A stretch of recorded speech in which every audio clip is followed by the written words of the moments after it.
اعوذ باللہ من الشیطان الرجیم بسم اللہ الرحمن الرحیم۔ معزز سامعین السلام علیکم۔ سہاگ رات کے لیے کچھ ٹپس۔ سہاگ رات کو کمرے عروسی کو نہایت سلیقے سے آراستہ کیا جائے، خوشبو کا اہتمام ہو تاکہ لمحات کو حسین بنایا جا سکے۔ عورت کے جسم کے بعض اعضاء ایسے ہوتے ہیں جن کو چوسنے، چومنے، مسلنے، چھونے اور ہاتھ لگانے سے عورت ایک خاص قسم کی لذت محسوس کرتی ہے اور اس میں جنسی عمل کی خواہش پیدا ہوتی ہے۔ اس لیے بے حد ضروری ہے کہ عورت سے مباشرت سے قبل جنسی چھیڑ چھاڑ کی جائے تاکہ اس پر شہوت آئے اور وہ مباشرت کے لیے تیار ہو جائے۔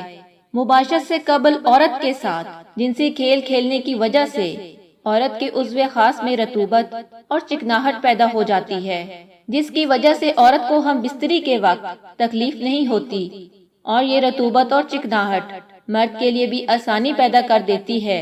مرد کو بیوی کا ساتھ دینا چاہیے اور اس کی جنسی تسکین کا خیال رکھنا چاہیے جب تک کہ عورت کا انزال نہ ہو یا عورت فارغ نہ ہو جائے، تب تک اپنا عضو خاص اس کے فرج میں ہی رکھے تاکہ وہ بھی پوری طرح جنسی تسکین حاصل کر سکے۔ اگر آپ کو ویڈیو پسند آئی ہو تو لائک کریں اور ہمارے چینل کو سبسکرائب کریں۔